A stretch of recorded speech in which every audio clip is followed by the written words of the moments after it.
ఇవాల్టి వార్తలు వాస్తవాల్లో మనతో ఉన్నారు రాజకీయ విశ్లేషకులు గోసుల శ్రీనివాస్ యాదవ్ గారు. గుడ్ మార్నింగ్ అండి. రైట్గా రజతోత్సవ సంరంభం బీఆర్ఎస్ సన్నద్ధం అంటూ ప్రధానంగా మనం వార్త చూస్తున్నాం. దాదాపుగా 24 ఇయర్స్ కంప్లీట్ చేసుకుని 25 ఇయర్స్లోకి ఎంటర్ అవుతుంది. ఈ ఏప్రిల్ 27కు తెలంగాణ రాష్ట్ర సమితిగా ఆవిర్భవించి పరిణామ క్రమంలో భారత రాష్ట్ర సమితిగా తన ప్రస్థానాన్ని కొనసాగిస్తోంది. సో దాంతో ఒక ఉత్సాహపూరితమైనటువంటి వాతావరణాన్ని మళ్ళీ కార్యకర్తలకి అందించేందుకు, కార్యకర్తలని మళ్ళా సమాయత్తం చేయడం కోసం ఒక బహిరంగ సభ కూడా నిర్వహించాలనే యోచనలో బీఆర్ఎస్ పార్టీ ఉంది. ఆ రకంగా సమాలోచనలు కూడా సాగుతున్నాయి. శ్రీనివాస్ యాదవ్ గారు, మొదటి నుంచి తెలంగాణ రాష్ట్ర సమితి ప్రస్థానాన్ని అందరం గమనిస్తూ ఉన్నాం. టీఆర్ఎస్ నుంచి పరిణామ క్రమంలో బీఆర్ఎస్గా మారి తన ప్రస్థానాన్ని కొనసాగిస్తూ వస్తుంది. సో ఈ 25 ఏళ్ల ప్రస్థానాన్ని ఒకసారి గుర్తు చేసుకుంటే ఏమనిపిస్తుంది? మీరు ఒక్కసారి అట్లా అనగానే ఆ జలదృశ్యము, ఆ మీటింగు, ఆ బ్యానర్లు కట్టడం, అప్పుడు ఫ్లెక్సీలు లేవు, ఓన్లీ బ్యానర్లు రాసే కట్టేది, తెలంగాణ పోయి కట్టడము. సో అంటే ఆ విజువల్ ఏదైతే పిక్చర్ ఉందో గుర్తొస్తుంది. ఎందుకంటే అప్పటి వరకు మేము వివిధ విప్లవ సంఘాల ఉద్యమంలో పనిచేసినాం, స్పష్టంగా జనసభలో పనిచేసేది. అప్పుడు జై తెలంగాణ అంటే నక్సలేటు. అప్పటికే దాదాపు 15 మంది 20 మందిని ఎన్కౌంటర్ల పేర్ల చంపుతున్నారు. ఒకవైపు నయీం మూటా, ఒకవైపు చంద్రబాబు నాయుడు. ఎక్కడ నువ్వు జై తెలంగాణ అంటే జై తెలంగాణ అది జై నక్సలేట్ అన్నట్టు. అట్లాంటి సమయంలో మా తరం ఒక్కసారిగా ఒక డెమోక్రటిక్ స్పేస్లో ఒక పార్టీ రావడం అనేది చాలా చాలా అంటే అది చెప్పలేని ఒక అనుభూతి అయింది ఆ రోజులలో. ఎందుకంటే అప్పటిదాకా ఎవరైనా కలిస్తే సాటు మాటుగా జై తెలంగాణ అనుకునే పరిస్థితి. కాబట్టి ఒకసారి మనం 25 ఏళ్ళ వెనుక పోతే ఆ రోజు తెలంగాణ వస్తుందా, తెలంగాణ అవుతుందా, ఎంతమంది ఉన్నారు, పిరికడే ఉన్నారు, సార్ చెప్తున్నాడు పబ్బలో పుట్టింది మబ్బలో పోతుంది అని మాట్లాడిన వాళ్ళు ఇదంతా కూడా. సో ఈరోజు 14-15 ఏళ్ళ పోరాటం, ఆ 14-15 ఏళ్ళ పోరాటంలో కేసీఆర్ గారు ఎత్తుగడలు, ఆలోచనలు, పార్లమెంటు పంతాలో రాజకీయంగా ఆలోచించి ఎన్నోసార్లు రాజీనామాలు చేసి ప్రజల్లోకి జనరల్గా ప్రజాస్వామ్యంలో ఎలక్షన్లలో ఒక వ్యక్తి రాజీనామా చేయాలంటే చాలా కష్టం, అది మామూలు విషయం కాదు. ఎందుకంటే మన గెలుస్తాడో గెలవడో తెలియదు. ఒకవైపు ప్రభుత్వాన్ని పరిపాలించే వ్యవస్థ ఉంటుంది అక్కడ. అప్పుడు కాంగ్రెస్ పార్టీ ఒకవైపు రాజశేఖర్ రెడ్డి బ్రహ్మాండంగా ఆయన పరిపాలిస్తుందనే ఒక అపోహ వస్తుంది. ఆ సమయంలో రాజీనామాలు చేసి ప్రభుత్వానికి వ్యతిరేకంగా నిలబడి మళ్ళీ గెలవాలి, గెలిస్తేనే తెలంగాణ ఉన్నదంటారు, గెలవకపోతే తెలంగాణ లేదు అంటారు. సో అట్లాంటి సమయంలో కేసీఆర్ గారు చాలా ఒక విజ్ఞతతోని ఒక ఆలోచించి చాణక్యుడిలాగా ఈరోజు ఎందుకంటే గతంలో 69లో కూడా ఉద్యమం వచ్చింది. 69లో తెలంగాణ బ్రహ్మాండమైన గెలిచింది, 11 సీట్లకు 11 ఎంపీలు గెలిచింది. కానీ మర్రి ఏదైతే చెన్నారెడ్డి గారిని ఆ రోజు ఆంధ్ర పాలకులు కావచ్చు, ఢిల్లీ పెద్దలు కావచ్చు, ఆ రోజు మభ్యపెట్టి ఆగం చేసి ఆ రోజు ముఖ్యమంత్రి నుంచి కథం పట్టింది. అంటే అవన్నీ గుర్తున్నాయి తెలంగాణ ప్రజలకు. మళ్ళీ ఏం చేస్తారు అనే భయం. కానీ కేసీఆర్ గారు ఒక చాణక్యుడి నీతిలాగా ప్రతిసారి గెలుపు, ప్రతిసారి ఒకసారి ఉత్తర తెలంగాణలో ఉంది తెలంగాణ, దక్షిణ తెలంగాణ లేదంటే దక్షిణ తెలంగాణకి వెళ్ళి ఒకసారి పోటీ చేసి అక్కడ గెలిచి ఎంపీగా. అంటే ఎన్ని ఎత్తుగడలతోని అవతల శత్రువు మనకంటే బలవంతుడు, మనం చాలా బలహీనులం, మనకు రాజకీయ సోయి తక్కువ, విప్లవ ఉద్యమాల చైతన్యము, బహుజన ఉద్యమాల చైతన్యము, సామాజిక చైతన్యం ఉన్నది తప్ప మనకు రాజకీయాలను ఎట్లా ఆపరేట్ చేయాలని తెలియదు. అందుగురించే అప్పటి వరకు పరిస్థితులు చాలా భయంకరంగా ఉన్న పరిస్థితి. ఒకవైపు నేను ఇంతకుముందు చెప్పినట్టు అప్పుడు జై తెలంగాణ అంటే నక్సలేటు, ఎన్కౌంటర్లు అవుతున్నాయి. బెల్లి లలిత కావచ్చు, మారోజు వీరన్న కావచ్చు, తొరూరు ఐలన్న కావచ్చు, చాలామంది ఎన్కౌంటర్లు జరుగుతున్న సమయంలో ఒకసారి జలదృశ్యంలో మీటింగ్ నాకు గుర్తు, నేను బ్యానర్లు కట్టిన ఆ రోజు. అది చూస్తే నాకు ఇప్పుడు కళ్ళ నుంచి నీళ్ళు వస్తున్నాయి. అంటే తెలంగాణ అంటే భయమైన పరిస్థితి, కరపత్రాలు చాలా జాగ్రత్తగా పంచే పరిస్థితి. తెలంగాణ అనే మాట వస్తే చాలు అంత నిర్బంధము ఉన్న సమయంలో ఒక ప్రజాస్వామికబద్ధంగా డెమోక్రటిక్ స్పేస్లో ఒక పార్టీ పెట్టడం అనేది ఏమైందంటే ఆ రోజు మాలాంటి యువతకు సో ఒక స్ఫూర్తి అయింది, ఒక చైతన్యం అయింది, ఒక ప్లేస్ అయింది, ఒక డయాస్ అయింది, ఒక డెమోక్రటిక్ స్పేస్ అయింది. తెలంగాణ నుంచి అప్పుడు మిగతా ప్రజా సంఘాలు, కుల సంఘాలు ప్రతి ఒక్కరు తెలంగాణ అనడం ధైర్యంగా మొదలుపెట్టింది. కాబట్టి అది ఒక అద్భుతమైన సన్నివేశం ఆ రోజు. ఈరోజు ఇప్పటి వరకు తెలంగాణ తెచ్చుకొని 10 ఏళ్ళు అద్భుతంగా పరిపాలించారు. ఏదో ఉట్టిగానే పరిపాలించకుండా అద్భుతంగా పరిపాలించి ఈ స్థాయికి రావడం అనేది ఒక గొప్ప విషయం. రైట్, ప్రస్తుతం మనతో జాయిన్ అయ్యారు డిస్కషన్లో బీఆర్ఎస్ పార్టీ సీనియర్ నాయకులు దేవిప్రసాద్ గారు. గుడ్ మార్నింగ్ అండి.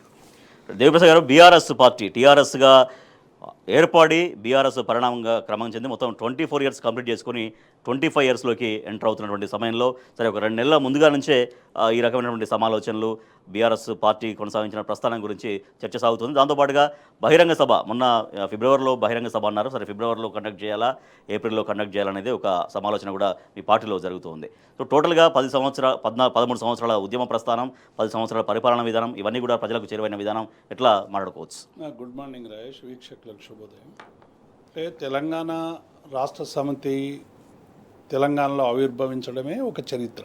ఎందుకంటే ఇంటి పార్టీ ఉంటే తప్ప, మన పార్టీ ఉంటే తప్ప మనకు సంబంధించినటువంటి సమస్యలు సరైనటువంటి రీతిలో ఆవిష్కరించేటువంటి అవకాశం లేదని, ఎందుకంటే అప్పటికే ఉన్నటువంటి 2 జాతీయ పార్టీలు కూడా, ఎందుకంటే 69 తెలంగాణ ఉద్యమం ఉవ్వెత్తున లేచినటువంటి సందర్భంలో ఆ రోజు మొత్తంగా కూడా ప్రజల ఆకాంక్షలన్నీ కూడా సరైనటువంటి రీతిలో ఆవిష్కరించలేక ఆ ఉద్యమం అంతా కూడా త్యాగాలన్నీ, పోరాటాలన్నీ సరైనటువంటి ఫలితాలు ఇవ్వలేనటువంటి నేపథ్యాన్ని తెలంగాణ ప్రజలు గుర్తుంచుకున్నారు. 69లో తెలంగాణ గొంతెత్తి ఏదైతే మాట్లాడిందో, ఏదైతే అడిగిందో, ఎందుకైతే కొట్లాడిందో, 69 తర్వాత జరుగుతున్నటువంటి అన్ని పరిణామాలు కూడా ఆ రోజు మళ్ళీ తేటతెల్లమైనవి. తెలంగాణకు జరుగుతున్నటువంటి అన్యాయం, ఉద్యోగాల్లో జరుగుతున్నటువంటి అన్యాయం, నిధుల వాటాలో జరుగుతున్నటువంటి అన్యాయం, భాష మీద దాడి, అస్తిత్వం మీద దాడి, ఇవన్నీ కూడా ఒక పెద్ద ఎత్తున చర్చ జరుగుతున్నటువంటి సందర్భంలో అసలు ఎక్కడ కూడా తెలంగాణ అనేటువంటి పదం రాకుండా చూసేటువంటి ఒక తీవ్రమైనటువంటి నిర్బంధం కొనసాగింది. ఒకవైపు మానసిక నిర్బంధం, ఒకవైపు భౌతిక నిర్బంధం, ఈ 2 నిర్బంధాలు. ఎందుకంటే ఆంధ్ర సమైక్యవాద పెట్టుబడిదారుల మోచేతి నీళ్లు తాగేటువంటి అనేక మంది కూడా తెలంగాణ అనడానికి ఒక చాలా భయకంపితులైనటువంటి నేపథ్యాన్ని చూసినాం. అటువంటి సందర్భంలో కేసీఆర్ గారు 2001లో ఒక ఇంటి పార్టీ రావాలని, మనకు ఒక స్వయం సంబంధించినటువంటి రాజకీయ ప్రతిపత్తి ఉండాలని కేసీఆర్ గారు అనేక మదనాలు చేసిన వారు. అందులో అధికారంలో ఉన్నప్పుడు, టీడీపీలో ఉన్నప్పుడు, వారు డిప్యూటీ స్పీకర్గా ఉన్నప్పుడు అప్పుడు జరుగుతున్నటువంటి విద్యుత్తు సంబంధించినటువంటి విషయంలో ప్రజలకు జరిగినటువంటి అన్యాయాన్ని లేఖ రాస్తూ ఒక పెద్ద సంచలనం సృష్టించినటువంటి విషయం మనకందరికీ కూడా తెలుసు. కాబట్టి 2001లో ఒక చారిత్రక సందర్భంలో టీఆర్ఎస్ పార్టీ ఆవిర్భావం జరిగింది. ఎందుకంటే అప్పటికే ఆట మాట పాట మొత్తంగా కూడా తెలంగాణలో తెలంగాణ గురించి కానీ, తెలంగాణలో ఉన్న రైతాంగ సమస్య కానీ, తెలంగాణలో ఉన్నటువంటి ఏ సమస్యను కూడా ప్రస్తావించినా అది నిర్బంధం గురి చేసేటువంటి సందర్భం. తెలంగాణ అంటే నక్సలైట్ అనడం, తెలంగాణ అంటే వామపక్ష ఉద్యమాలు అనడం, తెలంగాణ అంటేనే ఉగ్రవాదిగా చిత్రీకరించేటువంటి ప్రయత్నం చేశారు. అందుకే కేసీఆర్ గారి సారథ్యంలో జరిగినటువంటి తెలంగాణ పార్టీ నిర్మాణం అనేటువంటిది తెలంగాణలో ఒక ప్రజాస్వామ్యానికి, ఒక ప్రజాస్వామిక స్వేచ్ఛకి, పౌర హక్కులకి, అట్లాగే గొంతెత్తి అడిగేటువంటి వాటికి ఒక గొప్ప విశాలమైనటువంటి స్పేస్ ఇచ్చినటువంటి మాట వాస్తవం. అందుకే 2001లో టీఆర్ఎస్ పార్టీ ఆవిర్భవించిన తర్వాత 2014 వరకు మీరు ఉద్యమం అంతా కూడా మీరు కూడా చూసిర్రు. అదొక పెద్ద ఉద్యమ చరిత్ర, ఒక ప్రవాహంలాగా కొనసాగినటువంటి చరిత్ర. విద్యుత్ కోతలకు వ్యతిరేకంగా, నీటికి నీరు లేనటువంటి అల్లాడుతున్నటువంటి తెలంగాణకు వ్యతిరేకంగా, నాణ్యమైనటువంటి కరెంటు కోసం, అట్లాగే అనేక విషయాల మీద ఒక పెద్ద ఎత్తున ఈ 14 సంవత్సరాల పాటు ఒక సుదీర్ఘమైనటువంటి ఉద్యమ ప్రవాహం జరిగింది. ఈ ప్రవాహంలో ఎన్నికలు ఒక పార్ట్ అయితే, రెండో పార్ట్ ఉద్యమాలు కూడా అనేక సందర్భాల్లో రాజీవ్ రహదారి దిగ్బంధనం అనేటువంటిది ఒక పెద్ద చరిత్రగా మారింది. కాబట్టి ఇటువంటి సందర్భంలో అట్లాగే ఈ 14 సంవత్సరాల కాలంలో ప్రజల దగ్గరికి పోయినప్పుడు ప్రజలు చెప్పినటువంటి ప్రతి ఫీడ్బ్యాక్ను ఆధారంగా తీసుకొని టీఆర్ఎస్ పార్టీ ఎజెండాగా రెండు సార్లు అధికారంలో ఉంది, ప్రజలకు చేరువైంది, ప్రజలకు పరిపాలన ఫలాలు అందించింది. కానీ మూడవసారి ఓటమి పాలైనంత మాత్రాన దీన్ని మొత్తం అసలు అయిపోయిందంటూ రకరకాల విమర్శలు వింటుంటే ఏమనిపిస్తుంటుంది? ఇప్పుడు టీఆర్ఎస్ పార్టీకి ఓటమి గెలుపు అనేటువంటిది ఒక సహజ సిద్ధం. మీరు 2001 నుంచి అనేక సార్లు ఓటమి జరిగింది, అనేక సార్లు గెలుపులు జరిగినాయి. గెలుపు ఓటమి అనేటువంటిది రాజకీయ పార్టీకి సంబంధించినటువంటి ఒక పార్ట్ మాత్రమే. కానీ రాజకీయ పార్టీకి ప్రజల పక్షం ఎట్లా ఉన్నాము, ప్రజల కోసం ఎట్లా పోరాడినాము, అధికారంలో ఉన్నప్పుడు ప్రజల కోసం ఎంత కమిట్మెంట్ చేసినాము, ప్రతిపక్షంలో ఉన్నప్పుడు ఎంత కమిట్మెంట్గా వాళ్ళ సమస్యల కోసం పోరాడుతున్నాం అనేదే కదా ప్రామాణికం. కాబట్టి ఈ ఓటమి గెలుపు అనేటువంటిది తీసుకొని ఇక మూడోసారి ఓడిపోయినాం కాబట్టి ఇక అసలే తెలంగాణలో బీఆర్ఎస్కు స్థానం లేదని మూర్ఖులు ఎవరైనా అనుకుంటే ఇక అది వాళ్ళ ఏమంటారు వాళ్ళ జ్ఞానం అంతే విజ్ఞత. ఉందని అనుకోవాలి శ్రీనివాస్ తప్ప యాదవ్ గారు. అసలు చరిత్రను ఒకసారి చదవాలి. Right. ఇప్పుడు భారతీయ జనతా పార్టీ కూడా 2 సీట్ల నుంచి ఇలా అధికారంలోకి వచ్చింది. కాంగ్రెస్ పార్టీకి ఏముంది పోటీ చేయడానికి, ఎవడు లేకున్నా అధికారంలోకి వచ్చినటువంటి అవును. సందర్భాన్ని చూసాం. కాబట్టి ఈ గెలుపోటములు పక్కకు పెట్టి టోటల్గా 27 ఏళ్ల కాలంలో బీఆర్ఎస్ పార్టీ తెలంగాణ ప్రజల పక్షాన, తెలంగాణ ప్రజా సమస్యల పట్ల, పరిష్కారం పట్ల, వాటిని సాధించే పోరాటం పట్ల ఎట్లా ఉన్నదనేటువంటిది ప్రమాణం. శ్రీనివాస్ యాదవ్ గారు, గెలుపు ఓటమి, అధికారంలోకి రావడం, అధికారం కోల్పోవడం, సో దీనికి ఏం నిర్వచనం చెప్పుకోవచ్చు? వన్ వర్డ్ చెప్పండి, బ్రేక్ వెళ్దాం. అంటే రాజకీయాలలో ఇది సర్వసాధారణం. గెలుపు ఓటమి అనేది అల్టిమేట్గా ప్రజలకు మనం ఏం చేశామనేది. ఇది బీఆర్ఎస్ ఓటమిగా చూడవద్దు. ఎందుకంటే ఈరోజు ప్రతిపక్ష హోదా ఇచ్చి ప్రజలు స్పష్టం అద్భుతమైన ప్రతిపక్ష హోదా ఇచ్చి ఈరోజు నిన్నగాక మొన్న కులగాన జరిగితే ఎవరు పోరాటం చేసినారు? ప్రతిపక్ష పార్టీ ప్రజలతోనే మళ్ళీ రీసర్వే అయింది. అంటే ఎగ్జాంపుల్ చెప్తున్నా, అంటే ప్రభుత్వం పరిపాలిస్తున్నప్పుడు ఒక చెక్ లాగా ఈరోజు ప్రతిపక్ష పార్టీ హోదా చాలా పెద్దది. ఆ అధికార పక్షం కంటే పెద్ద పాత్ర అది. దాన్ని మనం అట్లా తీసుకోవాలి. అంటే ప్రజల పక్షాలను 5 ఏళ్ళు గొంతు వినిపించడం, మీరు సేవ చేయాలి. వాళ్ళు ఎక్కడైతే నువ్వు డిఫాల్ట్ అవుతుంటావు ఆ డిఫాల్ట్ను ఎవ్రీ మినిట్ ప్రతి క్షణాన్ని గుర్తు చేయడం కదా. ఈరోజు దాని ఫలితమే కదా ఈరోజు నిన్న రీసర్వేకి పోతున్నామని చెప్పింది. దట్ ఇస్ ప్రతిపక్ష హోదా. అంటే ప్రతిపక్ష పాత్ర అది ప్రజల పక్షం. స్థానిక సంస్థల ఎన్నికలు వాయిదా, అంటే ఇప్పుడు లేనట్టే. దాదాపు జూలైలో స్థానిక సంస్థలు ఉండే అవకాశం ఉన్నట్టుగా మనకు తెలుస్తోంది. అయితే 42% రిజర్వేషన్కు చట్టబద్ధత కల్పించాలన్న డిమాండ్ చాలా సర్వత్రా వస్తున్న నేపథ్యంలో ప్రభుత్వం స్థానిక సంస్థల ఎన్నికల్ని జూలైలో నిర్వహిద్దాం అనుకుంటుంది. మరి అప్పుడు నిర్వహిస్తుందా లేదా కూడా ఇంకా పూర్తిగా తెలియదు. అదొకటైతే 16 నుంచి రీసర్వే. మొన్న చేసినటువంటి బీసీల లెక్క విషయంలో, మొత్తం అన్ని కులాల లెక్క విషయంలో తప్పుల తడకగా ఉంది, పూర్తిగా తప్పులు దొరలాయంటూ సర్వత్రా విమర్శలు వస్తున్న నేపథ్యంలో మొన్న BRS party working president KTR కూడా డిమాండ్ చేశారు రీసర్వే చేయాల్సిందే అంటూ. సో ఫైనల్గా బీఆర్ఎస్ పార్టీ డిమాండ్కు తల ఉంచింది సర్కార్. 16 నుంచి రీసర్వే చేస్తోంది. 16 నుంచి 28 వరకు కులగణన మరోసారి చేస్తామని చెప్పింది. ఎవరైతే మిస్ అయ్యారో వాళ్ళకి మాత్రమే చేస్తామని చెప్తున్నారు. దేవిప్రసాద్ గారు, ఎవరైతే మిస్ అయ్యారో వాళ్ళకి మాత్రమే చేస్తామని చెప్తున్నారు.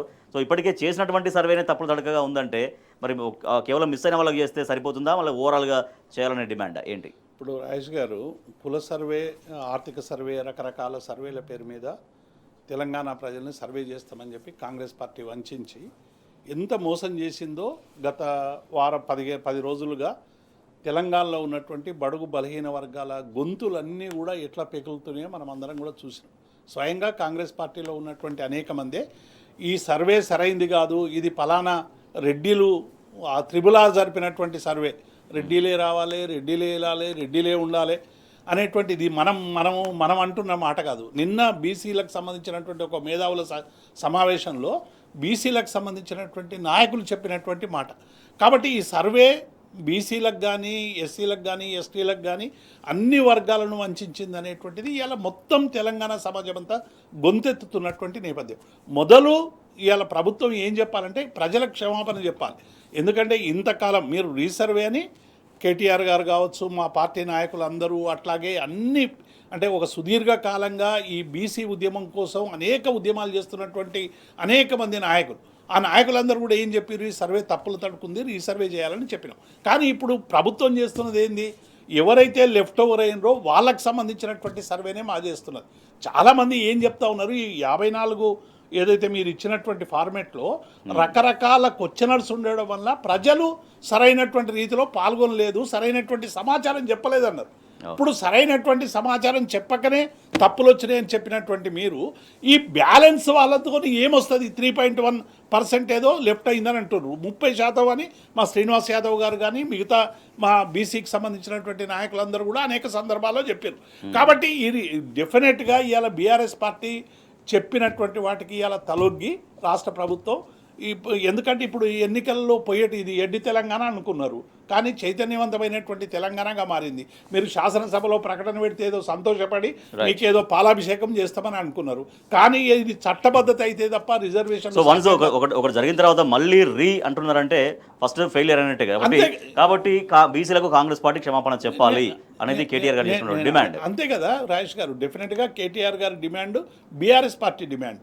ఎందుకంటే మీరు ఇంతకాలం ఈ 15 రోజులుగా బీసీలకు సంబంధించినటువంటి ప్రజలందరూ కూడా తమ ఆవేదన ఎట్లా ప్రొజెక్ట్ చేసారో మనం అందరం కూడా చూసినాం. ఎందుకంటే జనాభానేమో దేశవ్యాప్తంగా పెరుగుతుంది, తెలంగాణలో బీసీ జనాభా తగ్గేటువంటి ప్రయత్నం చేశారు. ఈ 61 నుంచి 61 నుంచి 56%కు తీసుకొచ్చేటువంటి ప్రయత్నం చేశారు. 90% అని చెప్పి పార్లమెంట్లో రాహుల్ గాంధీ చెప్తా ఉన్నాడు. కానీ ఆ లెక్కలకి ఈ లెక్కలు ఎక్కడ కూడా పొందులు లేనటువంటి సమస్యలు. సమగ్ర సర్వే లెక్కలకు 2011 సెన్సెస్కు ఇప్పటికీ చూస్తే ఎక్కడ కూడా జనాభాలో పెరుగుదల లేకుండా కేవలం ఒక స్టాగ్నేషన్, అంటే తెలంగాణ స్టాగ్నేటెడ్గా ఉందని చూపించేటువంటి ప్రయత్నం చేశాం.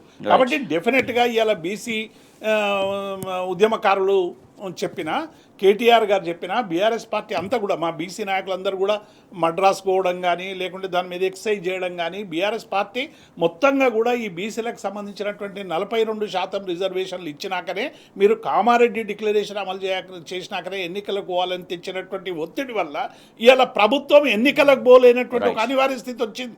ఇలా ఏ గ్రామాలకు పోయి ఎన్నికలు పెడతామన్నా ఫస్ట్ నువ్వు రిజర్వేషన్ చేయి, మేమెంతో మాకంతా అనేటువంటి నినాదం ఏదైతే ఇవాళ బీసీలు ఎస్సీలు ఎస్టీలు ఇచ్చారో ఆ నినాదం అమలు చేయకుండా ఇవాళ గ్రామాలకు పోలేనటువంటి ఒక పరిస్థితి ఉన్నందువల్లే ఇవాళ సర్కారు మెడల్ వంచి ఇవాళ బీఆర్ఎస్ పార్టీ సాధించినటువంటి విజయంగా మేము భావిస్తాం. శ్రీనివాస్ యాదవ్ గారు, ప్రభుత్వం తేల్చిన లెక్క పట్ల, చేసిన సర్వే పట్ల బీసీ వర్గాలు కూడా ఎవరు సంతృప్తిగా లేని పరిస్థితి. ఒకటైతే రీసర్వేకు బీఆర్ఎస్ డిమాండ్ చేసింది గట్టిగా. సో ఫైనల్గా రీసర్వేకి మాత్రం ప్రభుత్వం ఒప్పుకుంది, రీసర్వే చేస్తోంది. సో ఈసారైనా సమగ్రత వస్తుందా సమాచారం అనేది ఒక ప్రశ్న. మళ్ళీ అదే ఇక్కడ మొదటిగా అంటే 2-3 ప్రశ్నలు ఇక్కడ మొదటి నుంచి వస్తున్నాయి. అంటే వాళ్ళు సర్వే చేపినప్పటి నుంచి, అదేవిధంగా 42 రిజర్వేషన్ కావచ్చు, 42% కావచ్చు, కుల జనగణన చేస్తున్నప్పుడు ఒకటేమో శాస్త్రీయబద్ధంగా చేయాలి అని స్పష్టంగా, తర్వాత చేసిన సర్వే మొత్తం ఇప్పుడు దేవిప్రసాద్ గారు చెప్పినట్టు మొత్తం తప్పుల తడక.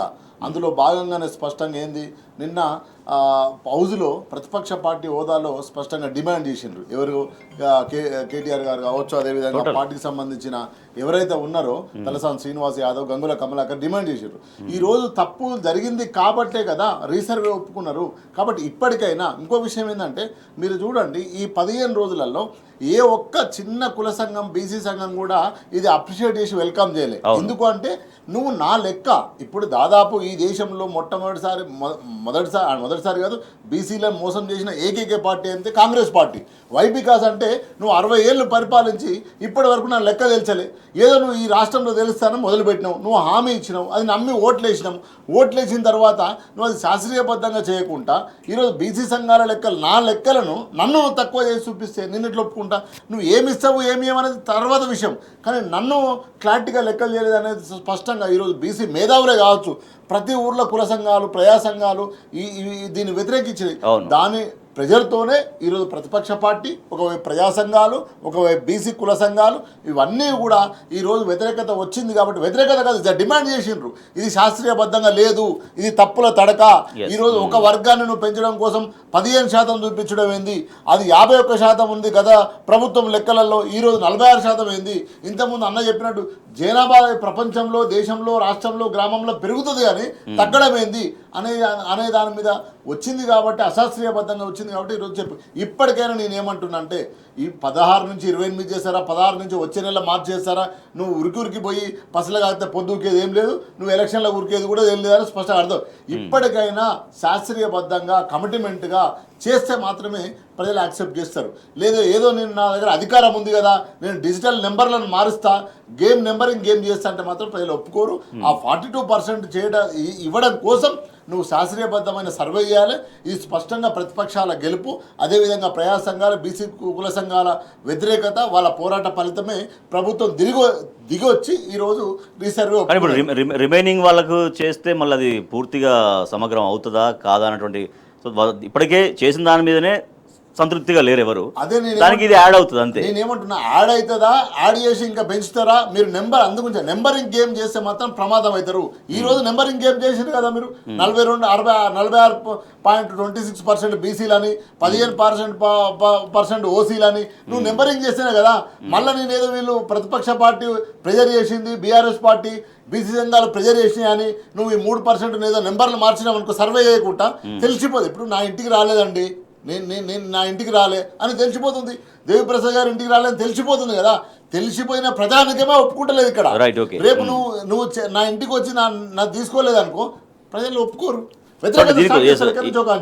దేవిప్రసాద్ అంటే దీనికోసమే స్థానిక సంస్థల్ని వాయిదా వేస్తూ పోతుందా ప్రభుత్వం, లేదంటే ప్రభుత్వానికి ఏమైనా ఇబ్బందులు ఉన్నాయి, ఇప్పుడు ప్రజల్లోకి వెళ్లే పరిస్థితి లేదు, వానాకాలం అయితే కొంచెం వర్షాలు పడతాయి కాబట్టి ఈ మన తాగునీటి సమస్య కొంచెం సాల్వ్ అవుతుందేమో ఇప్పుడు, ఎందుకంటే ఎండాకాలం కాబట్టి తాగునీటి సమస్య అడుగుతారేమో అని ఇవన్నీ ఏమైనా ఉన్నాయా సర్కార్కి? చాలా సమస్యలు ఉన్నాయి రాజేష్ గారు. మీరు అన్నట్టు ఇలా ప్రభుత్వం గ్రామాల్లో పోవడానికి భయకంపితులు అవుతా ఉన్నారు. ఎందుకంటే ఇచ్చినటువంటి 6 గ్యారెంటీల్లో ఏ ఒక్క గ్యారెంటీ కూడా సరైనటువంటి రీతిలో అమలు చేయలేదు. రైతు బంధు సంబంధించినటువంటి ఇలా 2-3 ఎకరాల వరకు ఇస్తున్నామన్నారు, అందులో కూడా చాలా కోతలు ఉన్నాయని వార్తలు వస్తూ ఉన్నాయి. రుణమాఫీ జరగలేదు, ఇస్తామన్న పెన్షన్లు రాలేదు. తర్వాత విద్యుత్ విషయంలో సమస్యలున్నాయి, బోనస్ విషయంలో సమస్యలున్నాయి. మొత్తంగా ఒక సమస్యల సుడిగుండంలాగా తెలంగాణను 14 ఏళ్ళలో కాంగ్రెస్ పార్టీ మార్చేసింది. కాబట్టి ఇలా కాంగ్రెస్ పార్టీ గ్రామాలకు పోవాలంటే రేషన్ కార్డులకు సంబంధించిన సమస్యలు, అన్ని సమస్యలు కూడా పేరుకొని పోయినాయి. కాబట్టి దీన్ని ఎట్లా దాటివేయాలి అనేటువంటి ఒక సమస్య వాళ్ళ ముందు వచ్చి నిలబడ్డది. రెండవది ఏమైందంటే ఏదో తూతూ మంత్రంగా 42% బీసీలు ఎప్పట్లాగానే ఈసారి కూడా మోసం చేద్దాం, 42% ఇస్తామన్నాం. కానీ ఒకవేళ అది వీలు కాదని తెలిసినప్పటికీ కూడా మేము మేనిఫెస్టోలో పెట్టాం, ఏదో గాంధీ భవన్లో ఉండేటువంటి 42% మేము పోస్టులు ఇస్తాం అని చెప్పి మా పార్టీ పరంగా ఇస్తాం అని చెప్పి దాటవేయాలని ప్రయత్నం చేసింది. కానీ మొత్తం బీసీ సమాజం ఇలా ఒక ప్రతిపక్ష పార్టీగా బీఆర్ఎస్ బీసీ వెంబడి ఉండి బీసీలకు నాయకత్వం వహించి ఇది ఎట్టి పరిస్థితిలో కూడా ఈ సర్వే అనేటువంటిది మోసం చేసే సర్వే, మేమెంతో మాకంతానని నినాదిస్తున్నటువంటి ప్రజలకందరికి కూడా మోసం చేస్తున్నటువంటి సర్వే, శాస్త్రీయత లోపించినటువంటి సర్వే, జనాభాను తక్కువగా లెక్కించి ఇలా కొన్ని వర్గాలకు మేలు చేస్తున్నటువంటి సర్వే. ఈ సర్వేని ఎట్టి పరిస్థితిలో ఒప్పుకోము, ఇది రీసర్వే జరగాల్సిందే అని ఇలా అందరూ కూడా చెప్తా ఉన్నారు. కాబట్టి ప్రభుత్వానికి ఒక అనివార్యత సృష్టించినటువంటి ప్రజల విజయం ఇది. సో 42% రిజర్వేషన్ చట్టబద్ధత అనే డిమాండ్ నేపథ్యంలోనా, లేదంటే ప్రజల్లోకి కొన్ని పరిస్థితుల్లో వెళ్ళలేక వెనుకంజా ఏంటి అనేది? అంటే మనకు చాలా ప్రజల వ్యతిరేకత వచ్చింది ప్రభుత్వం మీద అర్థమవుతుంది. ఒక్కటి చెప్తే అర్థమైపోతుంది రాజేష్ గారు. ఎందుకంటే గ్రామ సభలు చేసిరండి మొన్న. ఎన్ని గ్రామ సభలలో ప్రజలు వ్యతిరేకించిరండి, ఎట్లా రోడ్డు మీదకి వచ్చిందండి. అదేవిధంగా గ్రామ సభలు ఎవరితో నువ్వు చేయాలి, సర్పంచ్తో చేయాలి, సర్పంచ్ లేడు, పోలీసు వాళ్ళని పెట్టి చేసినామంటే అర్థమైంది. పోలీసు వాళ్ళు ఎప్పుడో ఎంటర్ అవుతారండి, ల్యాండ్ ఆర్డర్ తప్పితే ఎంటర్ అవుతారు. నలుగురు మంచిగా మాట్లాడుకున్నప్పుడు ఆ ఊరు గ్రామం అభివృద్ధి గురించి పోలీసు వాళ్ళు ఎందుకు? ప్రతి ఊర్లో పోలీసు వాళ్ళు లేకుండా ఏ గ్రామ సభ అన్న జరిగిందా అంటే 14 నెలల్లోనే ఎంత వ్యతిరేకత వచ్చిందో అర్థమవుతుంది. ఒక విషయం, మీరు ఇచ్చిన హామీలను మీరు అమలు చేస్తలేరు కదా, అది అందరికి జగమెరిగిన సత్యం కదా. ఈరోజు మా పిల్లలకు స్కూటీలు ఇస్తున్నారు, మా చెల్లెళ్లకు ఎక్కడ పోయినాయి స్కూటీలు? పెళ్ళిళ్ళు అయితే తులం బంగారం అన్నాం, ఎక్కడ పోయింది? మా అవ్వకు మా అయ్యలకు 4,000 పింఛన్లను. అంటే ఇవన్నీ ఎందుకు చెప్తున్నామంటే ఏమి ఇస్తలేరని అర్థమవుతుంది కదా. పెద్ద రాకెట్ సైన్స్ అవసరం లేదు ఇక్కడ, పెద్ద పొలిటికల్ ఫిలాసఫీ డిస్కషన్ చేయాల్సిన అవసరం లేదు. ప్రజలకు ఇచ్చిన 6 ముచ్చట్లు ఏవైతున్నాయో ఇంకా 6 ముచ్చట్లు నువ్వు ఏం చేస్తలేవు కదా. నువ్వు 6 ముచ్చట్లు చెప్పే కదా అధికారంలోకి వచ్చినావు. ఏది చెప్పినావు? నువ్వు 100 రోజులలో చేస్తానండి, 3 నెలల్లో నేను ఉరుకుతాను, నేను 6 ముచ్చట్లు మీకు కంప్లీట్ చేస్తా, 6 హామీలను ఖతం మీ అందరికి ఇస్తానని చెప్తేవి. ఏమైంది? ఏం కాలే. అందుగురించి ఇప్పుడు ఏమంటారు ప్రజలు? కరువు కాల్చి వాత పెడతాం, కాంగ్రెస్కు రెడీగా ఉన్నారు, అలా ఎలక్షన్కు రమ్మంటారు. వాళ్ళు ఏం చేస్తున్నారు? స్ట్రాటజీగా ఈరోజు కులగరణ అన్నారు, అది తప్పులు తడక, అశాస్త్రీయబద్ధం, లోభయిష్టంగా చేసి ఈరోజు మళ్ళీ ఒక 3 నెలలు మళ్ళీ ముందుకు వేసుకుంటారు. ఎన్ని రోజులు వేసుకున్నా కూడా ప్రజలు రెడీగా ఉన్నారు. ఏమని? వాత పెట్టడానికి, కర్రు కాల్చి వాత పెట్టడానికి కాంగ్రెస్కు రెడీగా ఉన్నారు ప్రజలు. అది మనకు స్పష్టంగా గ్రామ సభలలో తెలిసి. ఇంకా గ్రామ సభల కంటే ఇంకేముంటుందండి? గ్రామ సభనే లాస్ట్గా, ఇంకా మండల సభనో లేకపోతే జిల్లా స్థాయినో కాదుగా వ్యతిరేకత. నువ్వు ఊర్లో కూర్చున్న రచ్చబండ దగ్గర మరిషెట్ట కాడ అరుగుల మీద వ్యతిరేకత వచ్చింది నీకు. నీ పోలీసు వాళ్ళని పెట్టుకొని నువ్వు గ్రామ సభలు నిర్వహించినావు. ఇంతకంటే ఏం కావాలి? ఇప్పటి వరకు 3 అప్లికేషన్లు అంటే అప్లికేషన్లు అన్ని ప్రైవేట్ ఆఫీసులలో జిరాక్స్ కాడ అమ్ముకుంటారు. ఎన్నిసార్లు నువ్వు అప్లికేషన్ ఫామ్ తీసుకున్నావు? రాగానే తీసుకుంటే, పోగానే తీసుకుంటే, మళ్ళీ నిన్నగాక మళ్ళీ తీసుకుంటే, మళ్ళీ ఇప్పుడు ఇందిరామ్మ మళ్ళీ తీసుకుంటా అన్నవాటి. ఎన్నిసార్లు అప్లికేషన్ ఇవ్వాలి బిడ్డ నీకు అని అడిగి వచ్చింది పరిస్థితి. అంతకుముందు ప్రభుత్వం లేదా?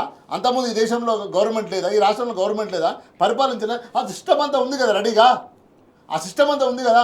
రైతు బంధుకు సంబంధించిన రైతుల లిస్ట్ ఉంది, పింఛన్లకు సంబంధించిన పింఛన్ల లిస్ట్ ఉంది, కళ్యాణ లక్ష్మి కావాల్సిన వాళ్ళ లిస్ట్ ఉంది. ప్రతి దాంట్లో డేటా ఉంది ప్రభుత్వం దగ్గర, ఎంతమంది లబ్ధిదారులు అనేది ప్రతి పథకానికి సంబంధించి డేటా ఉంది. ఎవరైనా కొత్తగా ఆడవుకుంటూ పోవడం తప్పించి పాత దాంట్లో ఇంకా దాంట్లో ఏమి ఉండదు కదా. నువ్వు ఎందుకు కొత్తగా వ్యవహారం చేస్తున్నావు అంటే స్పష్టం ఆ వ్యతిరేకతలో భాగమే మొన్న గ్రామ సభలలో మనకు స్పష్టంగా కనిపించింది. రైట్గా బీసీ వర్గాల డిమాండ్ని బీఆర్ఎస్ చాలా బలంగా వినిపించింది. బీఆర్ఎస్ వర్కింగ్ ప్రెసిడెంట్ కేటీఆర్ మొన్న బీసీ సంఘాల నేతలు బీఆర్ఎస్ నేతలతో సమావేశమయ్యారు. రీసర్వే చేయాల్సిందని డిమాండ్ చేశారు. సో ఆ రీసర్వే డిమాండ్కు ప్రభుత్వం దిగి వచ్చింది, ఫైనల్గా ప్రభుత్వం రీసర్వేకు వచ్చింది. బట్ ఈసారి చేసే రీసర్వే సమగ్రంగా ఉండాలి, సమగ్రంగా ఉంటుందా ఉండదా అన్నటువంటి ప్రశ్న మరొకటి వస్తుంది. క్యాబినెట్ విస్తరణ, అసలు క్యాబినెట్ విస్తరణ అనేది ఉంటుందా ఉండదా, క్యాబినెట్ విస్తరణ జరిగేనా అనేటువంటి అనుమానాలు వస్తున్నాయి. ఇక ఈ ఉన్నటువంటి క్యాబినెట్ మంత్రులతోటే మొత్తం ప్రభుత్వం అంతా లాగిస్తారా? ఎందుకంటే పరిస్థితి చూస్తుంటే అట్నే అనిపిస్తుంది. దాదాపు 15 నెలలుగా వస్తుంది రాష్ట్రంలో కాంగ్రెస్ ప్రభుత్వం ఏర్పడి, ఇంతవరకు ఫుల్ క్యాబినెట్ లేదు. ప్రజలకు అందాల్సినటువంటి ఫలితాలు అందని పరిస్థితి. ఎందుకంటే ముఖ్యమైన శాఖలన్నీ ముఖ్యమంత్రి దగ్గర ఉన్నాయి కాబట్టి ఆ శాఖలపైన పూర్తిగా పర్యవేక్షణ లేదు కాబట్టి. దేవిప్రసాద్ గారు, క్యాబినెట్ విస్తరణ ఉంటుందనుకుంటున్నారా, ఉండదనుకుంటున్నారా? ఉంటే ఎప్పుడు ఉంటుంది, పోనీ ఎందుకు ఉండట్లేదు?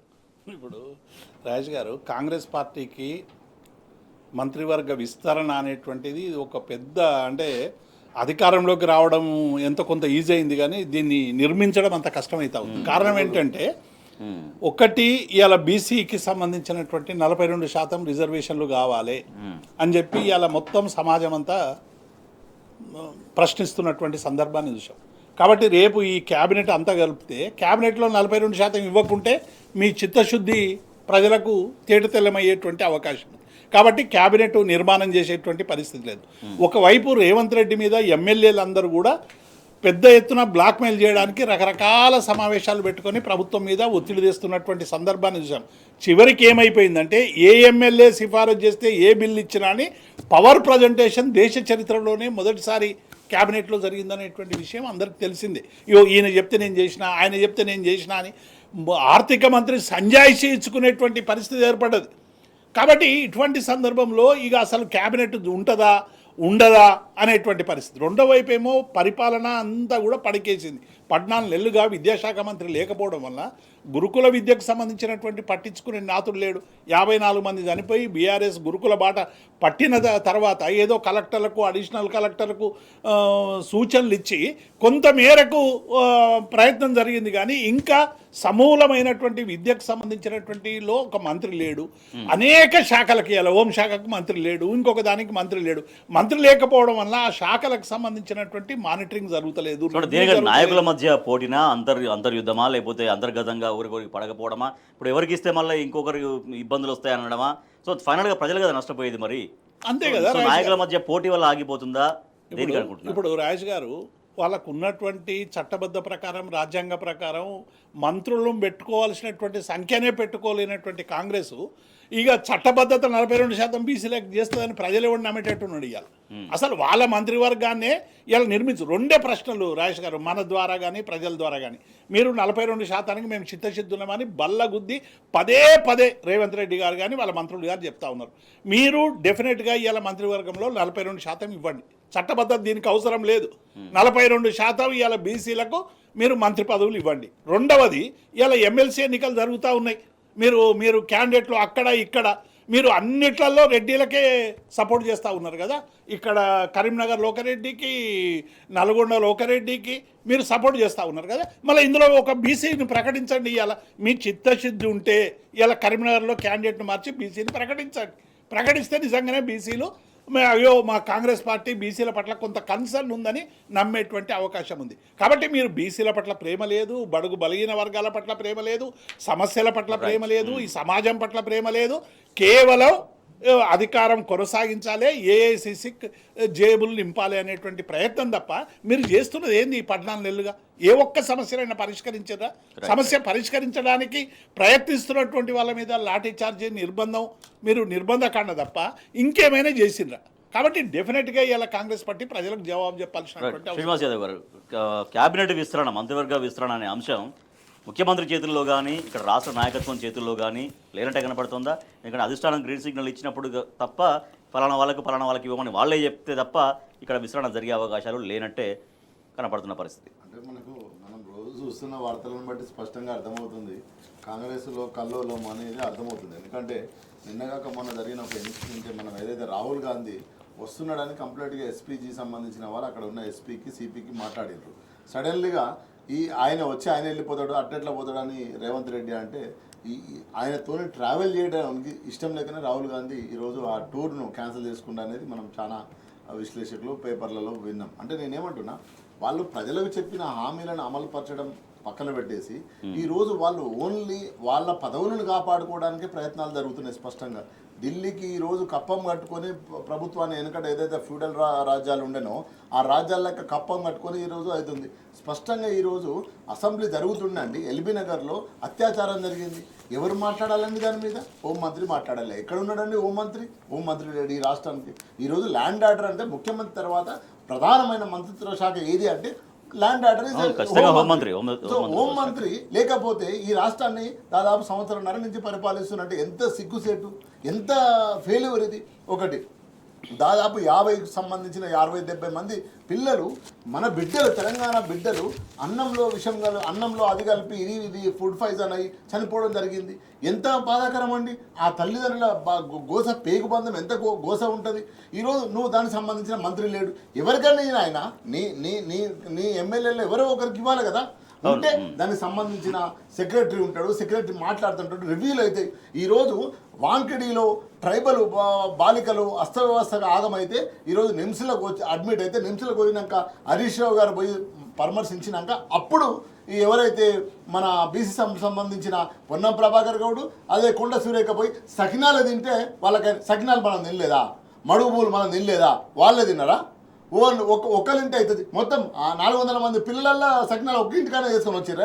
అంటే నేనేమంటున్నా, అంటే పరిపాలనలో పూర్తిగా మంత్రులు లేకపోతే ఎట్లా రిఫ్లెక్ట్ అవుతాయి నష్టపోతున్నాం కదా. నీ పథకాలు గంగల పోయి ఆయన నువ్వు పథకాలు ఇస్తావా నాశనం అయితే తర్వాత విషయం, కానీ పిల్లలను చంపుకోవడం ఏంది, అదే కదా అత్యాచారాలు జరగడం ఏంది. ఇప్పుడు రాజేష్ గారు, ఇప్పుడు చికెన్ సంబంధించిన చర్చ జరుగుతుంది, ఏదో బర్డ్ ఫ్లూ వస్తున్నది, చికెన్ తినొద్దని రాష్ట్ర ప్రభుత్వమే ఒక సర్క్యులర్ రిలీజ్ చేసింది చికెన్ కంట్రోల్ చేయమని. హాస్టళ్ళకి ఇప్పటి వరకు సమాచారం లేదు. హాస్టళ్ళకి సంబంధించినటువంటి విద్యార్థులు లక్షల మంది విద్యార్థులు ఉన్నారు, వాళ్ళకు చికెన్ పెడుతున్నారు. దానివల్ల ఏదైనా జరిగితే ఎవరు బాధ్యులు? అంటే కలెక్టర్లకి నువ్వేం ప్రభుత్వం ఏమో సర్క్యులర్ ఇష్యూ చేస్తుంది.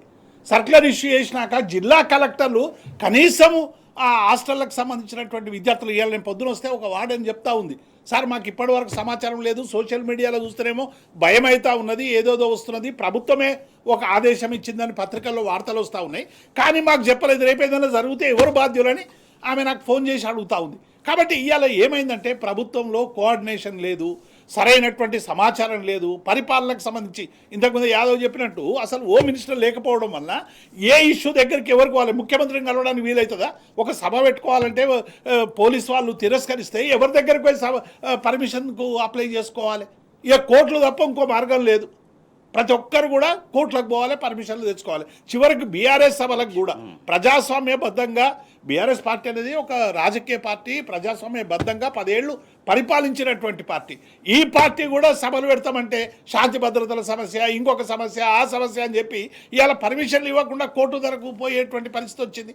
ఒక హోంమంత్రి ఉంటే కనీసం పోయి ఒక ప్రతినిధి వర్గం కలిసి విషయాలు చెప్పి సంబంధిత వాళ్ళకి మేము ఎన్నో పర్మిషన్లు తెచ్చుకున్నాం ఉద్యమ కాలంలో కూడా పోయి. ఇవాళ ఎట్లయిపోయిందంటే పూర్తిగా మంత్రులు లేకపోవడం వల్ల ఏ సమస్యలు కూడా ముందుకు లేవు. విద్యాశాఖ మంత్రి ఎవరి దగ్గరికి పోవాలి? ముఖ్యమంత్రి గారికి సమయం ఉంటుందా? ప్రతి చిన్న విషయం తీసుకుంటారా? 98 డిఎస్సికి సంబంధించినటువంటి వాళ్ళ ఇష్యూ పరిష్కారం కాలేదు. లెక్చరర్లకు 1646 మంది గెస్ట్ లెక్చరర్లు ఉన్నారు, వాళ్ళకి జీతాలు వస్తలేవని మొర పెట్టుకుంటా ఉన్నారు. ఎవరి దగ్గరికి పోవాలి ఏ సమస్య వచ్చినా? ఇక వస్తున్నారు మా జనతా గ్యారేజ్ లాగా టీఆర్ఎస్ భవన్కి వచ్చి మా హరీష్ రావు గారినో కేటీఆర్నో కలిస్తే ఒత్తిడి తెస్తే అదో ఇదో ఒక సమస్య పరిష్కారం అవుతుంది తప్ప ప్రభుత్వం ఏ ఒక్కటి కూడా ఇవాళ నిబద్ధతతో ఇవాళ సమస్యల పరిష్కారానికి పూనుకోకపోవడం అనేటువంటిది అత్యంత దుర్మార్గం.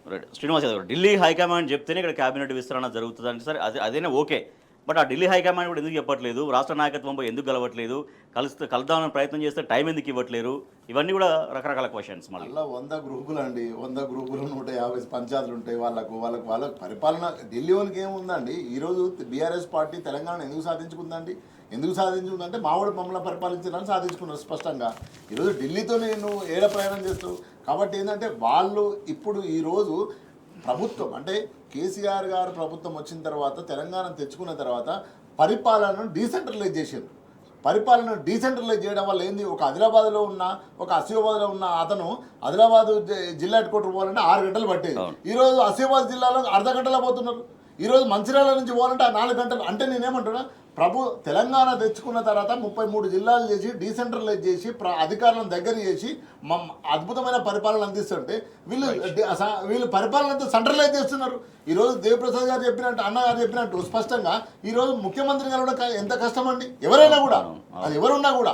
ఈరోజు హోంమంత్రి ఉండాలి, ఎడ్యుకేషన్ మంత్రి ఉండాలి, పోయి లెటర్ ఇవ్వాలి,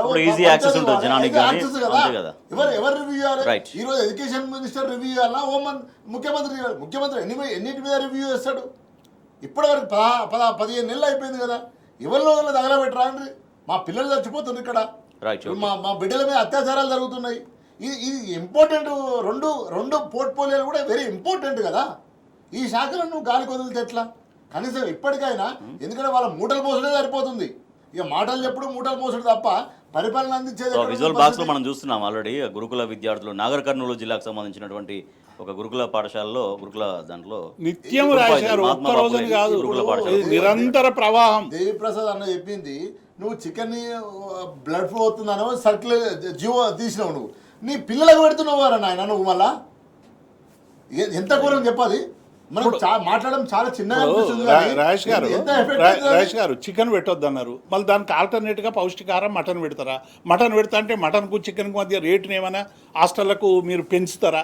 ఏది స్పష్టత లేదు. సర్కులర్ ఇచ్చారు, అయిపోయింది. బంధన చేయండి, ఆఖరు బంద్ చేసి పప్పు కూర పెట్టమని చెప్పండి. అదే కదా ఈ ఘటనలు ఇవన్నీ రిపీటెడ్ జరుగుతున్నాయంటే ఒక మంత్రి లేడు, రివ్యూ లేదు, సమాచారం లేదు. పేరెంట్స్ అందరు ఆందోళన. గతంలో రెసిడెన్షియల్ స్కూల్లో హాస్టల్లో సీటు దొరికితే అయ్యో మా బాబుకు ఇక జీవితం సెటిల్ అయిందని అనుకునే పేరెంట్స్ దగ్గర నుంచి ఇలా అభద్రతా భావం మొదలైంది. ఎప్పుడు ఏమొచ్చి ఏం చేస్తారు అని. ఇక కేబినెట్ విస్తరణ అసలు ఎప్పుడు జరుగుతుంది అన్నటువంటి అనుమానాలు వస్తున్నాయి. అసలు సమాధానం అనేది ఇక్కడ రాష్ట్ర కాంగ్రెస్ నాయకత్వం నుంచి లేదు, ఢిల్లీ నుంచి కూడా సమాధానం లేదు. సో ఇట్లా కేబినెట్ విస్తరణ లేకపోవడం వల్ల, పూర్తిగా కేబినెట్ మంత్రులు లేకపోవడం వల్ల ఆ ఎఫెక్ట్ అంతా కూడా ప్రజలపైన పడుతున్నటువంటి పరిస్థితి. తెలుగు రాష్ట్రాల్లో మద్యం మాఫియా నడుస్తుంది, మద్యం మాఫియా గుప్పిట్లో తెలుగు రాష్ట్రాలు ఉన్నాయనేది శ్రీనివాస్ గౌడ్ కామెంట్ చేశారు, ఆయన మాజీ ఎక్సైజ్ శాఖ మంత్రి. అయితే మద్యం మాఫియా ఎట్లా జరుగుతుంది? తెలంగాణ, ఆంధ్రప్రదేశ్ రెండు రాష్ట్రాల్లో ఒకే రోజు దాదాపుగా ధరలు పెరగడం, 30 నుంచి 40 రూపాయలు ఒక్కొక్క బీర్ పైన ధరలు పెరగడం. సో ఇదంతా అంటే ఎక్సైజ్ ఆదాయం పైనే ఇవాళ రాష్ట్ర ప్రభుత్వం ఆధారపడింది. కానీ సొంతంగా రాబడులు పెంచుకోవడంలో పూర్తిగా వైఫల్యం చెందింది అనేటువంటి విమర్శ వ్యక్తమవుతోంది. రైట్, దేవిప్రసాద్ గారు, మీరు గతంలో బెవరేజెస్ కార్పొరేషన్ చైర్మన్గా కూడా మీరు పనిచేశారు. సో దీనికి సంబంధించి ఎట్లా? ఇప్పుడు రాజేష్ గారు, గతంలో కేసీఆర్ పరిపాలనలో మద్యానికి సంబంధించినటువంటిది అమ్మకాలు ఎక్కడ కొంచెం పెరిగినా, ఒక 1% పెరిగినా మొత్తం కాంగ్రెస్ పార్టీ అంతా కూడా ఇది తెలంగాణలో తాగుబోతుల తెలంగాణగా చేస్తున్నారు, టీఆర్ఎస్ పార్టీ ఎక్సైజ్ ఆదాయం మీదనే మీరు సంక్షేమ పథకాలు చేస్తారా అని చెప్పి చాలా 1,00,000 ప్రశ్నలు వేసి ఒక దుష్ప్రచారం చేసేటువంటి ప్రయత్నం చేశారు. కానీ ఇలా కాంగ్రెస్ పార్టీ చేస్తున్నది ఏంది? కాంగ్రెస్ పార్టీ ఏం హామీ ఇచ్చింది? మీరు బెల్ట్ షాపులు పెట్టి కూడా అమ్మిపిస్తున్నారు, ప్రతి గ్రామాన బెల్ట్ షాపులు ఉన్నాయి, ఈ బెల్ట్ షాపుల ద్వారా అధిక ఆదాయం తెచ్చుకోవడానికి ప్రయత్నం చేస్తున్నారని చెప్పి ఎన్నికల ముందు చాలా బాకాలు ఉదీరు. ఇలా జరుగుతున్నది ఏంది రాజేష్ గారు? ఎన్నికల తర్వాత ఏ ఒక్క బెల్ట్ షాప్ అన్నా కాంగ్రెస్ పార్టీ ఉన్నాయి అనుకుంటే తీసేసిందా? తీసేసినవన్నీ మేము పెట్టినవన్నీ ఇప్పటి వరకు సమాధానం లేదు. పైగా ప్రతి గ్రామంలో ఇంకా బెల్ట్ షాపులు ఎక్కువైనాయి తప్ప తక్కువ కాలేదు. రెండవది ఇప్పుడు రెండవది నేను అదే చెప్పబోతున్నాను. ఎక్సైజ్ సిఐలకు, ఎస్ఐలకు, సూపరింటెండెంట్లకు వీళ్ళు ఏం పెట్టారంటే పలానా టార్గెట్ మీరు రీచ్ కాకుంటే వాళ్ళని స్థానచలనం చేశారు, షోకాజ్ నోటీసులు ఇచ్చారు. ఇలా అనేక మంది అధికారులకు మీరు అమ్మాల్సినటువంటి మద్యం అమ్మడం లేదు మీ ఏరియాలో అని చెప్పి నోటీసులు ఇచ్చినటువంటి ప్రభుత్వం కాంగ్రెస్ ప్రభుత్వం. అట్లాగే ఇవాళ మీరు చెప్పినట్టు రెండు రాష్ట్రాలకు సంబంధించి కూడా మీరు బీర్లకు సంబంధించినటువంటి రేట్లు పెంచేశారు. మీరు ఎందుకు వేస్తారంటే వాళ్ళకి ఇవ్వాల్సినటువంటి డబ్బు ఇవ్వక దాదాపుగా 5 నుంచి 6 వేల కోట్ల రూపాయలు ఇవాళ బకాయిలు ఉన్నాయి.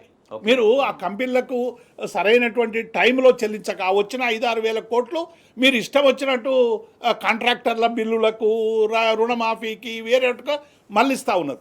వాళ్ళకి పేమెంట్ చేయలేదని చెప్పి వాళ్ళందరూ కూడా మేము బంద్ చేస్తామని చెప్పి కూడా హెచ్చరిక చేసినటువంటి సందర్భాన్ని చూసాం. ఇవాళ మొత్తంగా కూడా మద్యం మాఫియా చేతిలో పెట్టి రేట్లు పెంచి ఇవాళ ప్రజల మీద అధిక భారం చూపేటువంటి ప్రయత్నం ఇవాళ కాంగ్రెస్ పార్టీ చేస్తూ ఉన్నది. మంత్రి మీదనే స్వయంగా ఆరోపణలు వచ్చినాయి. మంత్రి గారు చివరికి ఆయన సంజాయిషి ఇచ్చుకోవాల్సినటువంటి పరిస్థితి వచ్చింది. ఏవేవో కంపెనీలు గతంలో వాళ్ళ మీద నేరారోపణ ఉన్నటువంటి కంపెనీలు, వాళ్ళ మద్యం దాగి చనిపోయినటువంటి కేసులు ఉన్నటువంటి కంపెనీలకు మీరు బ్రాండ్లకు అనుమతి ఇచ్చారని చెప్పి పెద్ద ఎత్తున చర్చ జరిగితే కూడా ఆ చర్చకు సరైనటువంటి సందర్భం లేదు. కాబట్టి ఇవాళ మద్యం మాఫియా గుప్పెట్లో మొత్తం జరుగుతుందో తెలియదు అని స్వయంగా మంత్రి మాట్లాడడం అంటే అసలు ఎక్సైజ్ శాఖ మంత్రికి తెలియకుండా ఏదైనా పోతుంది. రాజేష్ గారు, నేను బెవరేజ్ కార్పొరేషన్ చైర్మన్గా చేసినాం. ఏదైనా నిర్ణయం తీసుకుంటే బోర్డులో తీసుకున్నాక డైరెక్ట్ ఫైలు మంత్రికే పోతుంది. మంత్రి చూసిన తర్వాతనే ముఖ్యమంత్రి గారి దగ్గరికి పోతుంది. కాబట్టి ఈ ప్రాసెస్ ఏది తెలియనట్టు కాంగ్రెస్ పార్టీ ఏమో మేము సుదీర్ఘకాలం అధికారంలో ఉన్నాం, 140 సంవత్సరాల చరిత్ర అన్నారు. ఫైల్ ప్రాసెసింగ్ కూడా తెలియదా మీరు? ఏ ఫైల్ ఎట్లా పోతున్నది? ఇంత పరిపాలన అనుభవ రాహిత్యం ఉన్నదా? కాబట్టి ఇప్పటికైనా చెప్పేది ఒకటి, చేసేది ఒకటి. ఇవాళ మద్యంని ఊరూరా అమ్మిచ్చి టార్గెట్లు పెట్టి ముక్కు విండి ఇలా తాగిచ్చేటువంటి పని కాంగ్రెస్ పార్టీ చేస్తాం. శ్రీనివాస్ యాదవ్ గారు, అంటే స్పష్టంగా మన ముఖ్యమంత్రి గారికి ఎంత అవగాహన ఉంది ఆర్థిక పరిస్థితి అనేది. ఆయన రాగానే నేను ఇక్కడ లంక బిందెలు ఉంటాయని వచ్చిన లంక బిందెలు లేవు, ఖాళీ బిందెలు ఉన్నాయని అన్నాడు. అంటే ప్రభుత్వం మీద, ప్రభుత్వ ఖజానా మీద ఎంత రూపాయి వస్తుంది, రూపాయి పోతుంది అనే కనీసం అవగాహన లేకుండా ఈరోజు అదేవిధంగా నేను కడుపు కట్టుకుంటే 6 నెలల్లో సంవత్సరం కడుపు కట్టుకుంటే మొత్తం అప్పులన్నీ తీర్చేస్తాను, 40,000 కోట్లు అదే రుణమాఫీకి సంబంధించి నా కడుపు కట్టుకోవడం అర్థం కాలేదు. కడుపు కట్టుకోవడం ఏంది? It's nonsense. అంటే is a chief minister. So ముఖ్యమంత్రి ఏ స్థాయిలో ఉండి మాట్లాడాలి, ఏం మాట్లాడాలి అంటే అవగాహన లేకుండా ఉండడం వల్ల ఈరోజు ముఖ్యమంత్రిగా వచ్చిన ముఖ్యమంత్రి ఈ ప్రజలు ఎన్నుకోవడం వల్ల ఈరోజు ఏమైందంటే స్పష్టంగా మద్యానికి పెంచుడు ఏందండి? నీకు స్టాంప్ డ్యూటీ ఏమో రియల్ ఎస్టేట్ పడిపోయి 15,000 కోట్ల నుంచి ఏమో 12,000 కోట్లకు వస్తుంది. నువ్వు ఎక్కడైతే ఆర్థికంగా పెంచుకోవాలనో, ఆదాయం పెంచుకోవాలని మార్గంలో పెంచుకోకుండా నువ్వు డ్రగ్స్ మీద పెంచుకోవడం ఏంది? ఇంతకుముందు అన్నగారు చెప్పినట్టు ఈరోజు బెల్ట్ షాపులను తగ్గించాలి కదా. ఈరోజు బెల్ట్ షాపులను తగ్గించాలి, లీగల్గా ఎక్కడి వరకు అమ్మాలనో అక్కడి వరకు అమ్మాలి. వాటి మీద ఫోకస్ చేయకుండా ఈరోజు అధికారుల మీద ప్రెజర్ చేసి నువ్వు సంపాదన ఎక్కడి నుంచి? మేము సంపాదన సృష్టిస్తాం. ఈరోజు డిప్యూటీ సీఎం ఆర్థిక శాఖ మంత్రి అయిన ఎవరు మన బట్టి విక్రమార్క గారు ఏం మాట్లాడినంటే అప్పుడు మీలాంటి జర్నలిస్ట్ అడిగితే మేము సంపద సృష్టిస్తాం, మేము తులం బంగారం ఎట్లా ఇస్తామయ్యా, 5 ఆనాయానితో తులం బంగారం అంటే మామూలు ఆనాయన అంటే లేదు మేము సంపద సృష్టిస్తాం, మేము ఆర్థికవేత్తలతో మాట్లాడినాం, మేము చిదంబరంతో చర్చించినాం, మేము మన్మోహన్ సింగ్ ఇట్లా మాట్లాడింది కదా. ఈరోజు దాని గురించి తులం బంగారం గురించి మహిళలకు ఇచ్చే ఇష్యూస్ గురించి కూడా కవిత గారు ప్రశ్నిస్తున్నారు. దాంట్లో భాగంగానే మార్చి 8న మహిళా శంకరావు అని కూడా చేస్తామని చెప్తున్నారు. స్పందించాలి అంటే గొంతు ఎత్తాల్సిందే కదా. మహిళలకు ఇచ్చిన హామీలు కదా. నువ్వు మా తల్లుల మా చెల్లెళ్లకు నువ్వు కాలేజీ పోవడానికి స్కూటీలు ఇస్తాను. అరే ఎట్లా ఇస్తానన్నావు బయనిగా? నోరా ఏంది అది? తులం బంగారం అన్నావు. అరే కళ్యాణ లక్ష్మి పెళ్ళిళ్ళైనా ఇప్పుడు కాదు 6 నెలలు 7 నెలలు అవుతుంది, ఒక్కరికి ఒక్క చెక్ ఇవ్వలేదు, అండి. ఏ గ్రామంలో పోయిన ఎమ్మెల్యేలు మొత్తుకుంటున్నారు వాళ్ళ కళ్యాణ లక్ష్మి 1,16,000 పడతలేమని. నువ్వు మా అయ్య వాళ్ళకి ఇస్తాను పింఛను పెంచలేదు. వీళ్ళంతా మహిళలే కదా, రేపు ఊకుంటారు వాళ్ళు. షీపిరి మరేసి కొడతారు ఊళ్ళలోకి వస్తే. అంతే కదా మన గ్రామ సభలో అయింది. నువ్వు ఏమన్నావు, ఏం చెప్పినావు? రామన్న ఏం చెప్పినావు?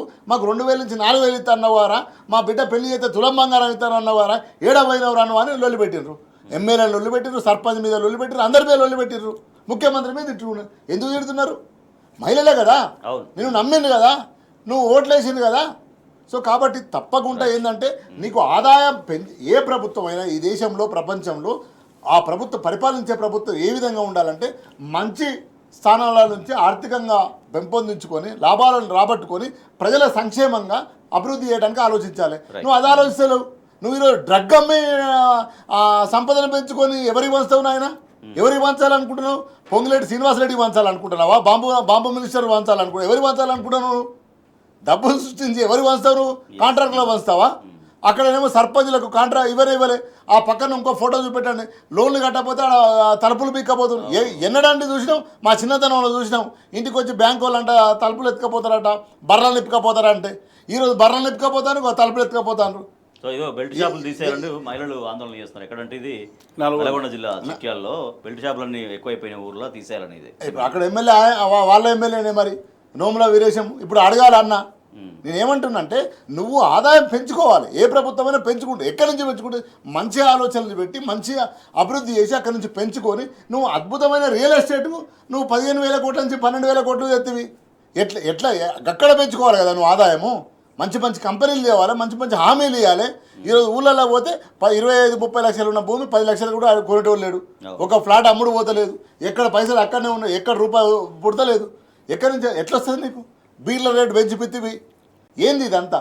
బిల్ రేటు పెంచిపిత్తివి, బెల్ట్ షాపులు పెంచిపిత్తివి, ఆదాయ మార్గం తెచ్చుకుంటేవి. ఆ ఆదాయం మరి ఎవరికి ఇస్తావు నువ్వు? సో కాబట్టి ఇప్పటికైనా కాంగ్రెస్ పెద్దలు ఏవైతే మేధావులు 140 సంవత్సరాల పాటు ఇప్పుడు అన్నట్టున్నారు కదా, వాళ్ళని ఆలోచించాలి. ఎవరి కోసం చేస్తారు? రైతు బంధు ఇంతవరకు ఏ పోతీవి నువ్వు టికా టికా టికా టికా అంటే టికా లేదు, టకా లేదు, ఏది లేదు. 2 ఎకరాలకు ఏమి వేసిండు, ఆ ఎకరానికి పడ్డాయి, 2 ఎకరాలు వాళ్ళే, ఒక అక్కడ ఇక్కడ ఆగమాగం అడివడివి. కాబట్టి ఇప్పటికైనా కనీసము ఇప్పటికైనా మంచి పరిపాలన అందించే ప్రభుత్వం చేయాలి. చేయని పక్షంలో రేపు గ్రామ ఎలక్షన్లలో మహిళలు కాదు అన్ని వర్గాల ప్రజలు కర్రు కాల్చి వాత పెడతారు, విద్యార్థులు కూడా. సో అన్ని సైడ్ల నుంచి ఏవైతే ప్రభుత్వం హామీలు ఇచ్చిందో ఆ హామీల అమలుకు సంబంధించి నిలదీత అన్ని సైడ్ల నుంచి వస్తుంది. దాంట్లో భాగంగా మహిళా దినోత్సవం రోజు శంకరావాన్ని కూడా తీసుకుంటున్నారు జాగృత అధ్యక్షురాలు కవిత గారు. రాజు గారు, మార్చి 5 అనేటువంటిది మహిళా ఉద్యమాలకి మహిళా పోరాటాలకి ఒక గొప్ప సంకేతం ఉన్నటువంటి ఒక పోరాట దినం. ఈ 14 నెలలుగా కాంగ్రెస్ పార్టీ మహిళలకు ఇచ్చినటువంటి హామీలన్నీ కూడా ఉల్లంఘన చేసింది. 2500 రూపాయలు ఇస్తామని చెప్పి మీరు మహిళలకు హామీ ఇచ్చారు. 14 నెలలు 100 రోజులు అమలు చేస్తామన్నారు. 14 నెలలుగా ఎగ్గొడతా ఉన్నారు. 14 నెలలు ఇంటూ 2500 అంటే 35,000 రూపాయలు ప్రతి మహిళకు మీరు బాకీ పడ్డారు, చెల్లించాలని నిన్న కవిత గారు డిమాండ్ చేశారు. రెండవది కూడా ఇవాళ అన్ని రిజర్వేషన్ల పట్ల కానీ, 6 గ్యారంటీల పట్ల కానీ, గ్యాస్ పట్ల కానీ, యూనిట్ల పట్ల కానీ మొత్తంగా కూడా ఇవాళ మహిళలను మీరు పూర్తిగా వంచిస్తూ ఉన్నారు. ఇవాళ మహిళలకు సంబంధించినటువంటి భద్రత కొరవైంది. వీటి అన్నిటి మీద కూడా మార్చి 8న మహిళా శంకారావం చేయాలని కవిత గారు నిర్ణయించారు. డెఫినెట్గా అది ఒక పోరాట దినం, రెగ్యులర్గా తెలంగాణ జాగృతి చేసేటువంటి సమస్య కాబట్టి డెఫినెట్గా ఇవాళ మహిళలందరూ కూడా రేపు ఈ ప్రభుత్వాన్ని ప్రశ్నిస్తారు. 35,000 బకాయేమో మహిళలకు ఇవ్వాలి, 17,500 ఏమో రైతులకు ఇవ్వాలి. మరి ఎప్పుడు ఇస్తారనేటువంటి ప్రశ్న. వాటితో పాటుగా టీఎన్జిఓలు, మీరు గతంలో టీఎన్జిఓ అధ్యక్షుడుగా కూడా చేశారు దేవిప్రసాద్ గారు, ఒక్క సమస్య కూడా పరిష్కారం కాలేదు. దీపావళి తర్వాత చర్చలు అన్నారు, ఇంతవరకు చర్చల అతి లేదు గతి లేదు, ఇంకెప్పుడు అనేటువంటిది ప్రశ్న ఉద్యోగులు. ఇప్పుడు రాజేష్ గారు మార్పు మార్పు మార్పు అంటే ఏమనుకున్నారంటే కేసీఆర్ పరిపాలన కంటే ఎక్కువ డబ్బులు వస్తాయని మా ఉద్యోగులందరూ కూడా ఏం చేశారంటే మార్పు కావాలని కాంగ్రెస్ పార్టీకి ఓటేశారు. ఇవాళ ఓటేస్తే వాళ్ళ పరిస్థితి ఏమైందంటే గట్టిగా అడగలేరు, ప్రభుత్వమే ఇవ్వదు. ఇవాళ పెద్ద సంఘర్షణలో ఉన్నారు ఉద్యోగులందరూ కూడా. ఎందుకంటే 5 DAలు రావాలి. నిన్న టీఎన్జిఓ రాష్ట్ర కార్యవర్గ సమావేశంలో వాళ్ళు అనేక విషయాలు చెప్పారు. మీది ఫ్రెండ్లీ ప్రభుత్వం అన్నారు, ఒక్కనాడు కలుస్తలేరు, ఒక్కనాడు చర్చలు చేస్తలేరు. మరి మీరు వెంటనే ఒక కమిటీ వేస్తామన్నారు, DAల మీద చర్చిస్తామన్నారు, DAలకు సంబంధించి లేదు. పెన్షనర్లు 8,000 మంది రిటైర్ అయితే వాళ్ళకు పెన్షనరీ బెనిఫిట్స్ లేవు, హెల్త్ కార్డులో జాడే లేదు, పిఆర్సీ 6 నెలలు ఇస్తామన్నారు, ఇప్పటి వరకు పిఆర్సీకి సంబంధించిన చర్చ లేదు. కేసీఆర్ గారు ఇచ్చినటువంటి 5% ఇంటీరియం రిలీఫ్ తప్ప ఏ ఒక్క రూపాయి 14 నెలలుగా అదనంగా ఉద్యోగులకు ఇచ్చినటువంటి పాపన పోలేదు. పైగా ఏం చెప్తున్నారు, మేము ఫ్రెండ్లీ ప్రభుత్వం, గత ప్రభుత్వం మిమ్మల్ని ఇబ్బంది పెట్టింది, 1వ తారీఖున మేము వేతనాలు ఇస్తున్నాం అని చెప్పి సంతోషపెట్టే పని చేస్తారు. 1వ తారీఖు వేతనాలు ఎంతమందికి ఇస్తారు? 40% మంది ఉద్యోగులకు 1వ తారీఖు వేతనాలు ఇచ్చి 60% ఉన్నటువంటి కాంట్రాక్టు అవుట్సోర్సింగ్ మిగతా ఉద్యోగులకు ఇబ్బందులు పెట్టేటువంటి ప్రయత్నం చేస్తూ ఉన్నారు. మీరు మొత్తం సిపిఎస్ రద్దు చేస్తామన్నారు, కంట్రిబ్యూటరీ పెన్షన్ స్కీమ్ ఇవాళ 10% ఉద్యోగులు తమ జీతంలో నుండి కట్టేటువంటి డబ్బును మేము మాఫీ చేస్తామని చెప్పారు. ఇవాళ సిపిఎస్ మీద ఒక కమిటీ లేదు, చర్చ లేదు. కాబట్టి ఇలా ఉద్యోగులందరూ కూడా తీవ్రమైనటువంటి ఆవేదనతో ఆందోళనలతో ఉన్నారు. డెఫినెట్గా అది ఎన్నడో ఒకనాడు పెళ్ళుబుక్తుంది. నాయకులు మాట్లాడకున్నా ఉద్యోగులు మాట్లాడతారు. ఇలా ఒకవేళ నాయకులు ఏదైనా సందర్భంలో గట్టిగా అడగకపోతే ఇలా ఉద్యోగులే నాయకత్వం వహించి బయటకు వచ్చేటువంటి ప్రమాదం ఉంది. కాబట్టి ఇప్పటికైనా ప్రభుత్వం ఉద్యోగులకు సంబంధించినటువంటి డిమాండ్లు, నిన్న మా టీఎన్జిఓ అధ్యక్షులు కార్యదర్శులు చేసినటువంటి డిమాండ్ ప్రకారం వెంటనే ఉద్యోగులకు సంబంధించినటువంటి విషయాలన్నిటి మీద కూడా చర్చకు విలువాలే, సమస్య పరిష్కారం చేయాలని మేము డిమాండ్ చేస్తాం. రైట్గా అనేక వర్గాల నుంచి ఇవే ప్రశ్నలు ఉన్నాయి ప్రభుత్వానికి. ఎవరి సమస్యలు కూడా తీర్చకుండా ప్రభుత్వం అట్లాగే ఉంది. ఇటు ఉద్యోగుల విషయం కావచ్చు, తర్వాత ఇప్పుడు బీసీల లెక్క తేల్చినటువంటి దానిపైన బీసీ వర్గాలు చాలా తీవ్రంగా అసంతృప్తి వ్యక్తం చేయడం, తర్వాత రీసర్వే మీన్స్ అంటే మిగిలిన వాళ్ళకి మాత్రమే సర్వే చేస్తూ ఉన్నారు, దానిపైన కూడా సమగ్రత ఉంటుంది అని పెద్దగా ఎక్స్పెక్టేషన్స్ కూడా కనిపించట్లేవు.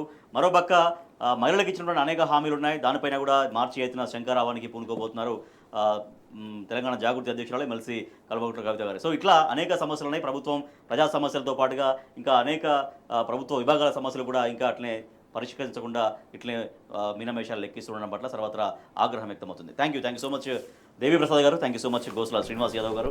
ఇది ఇవాల్టి వార్తలు వాస్తవాలు. చూస్తూనే ఉండండి టీ న్యూస్.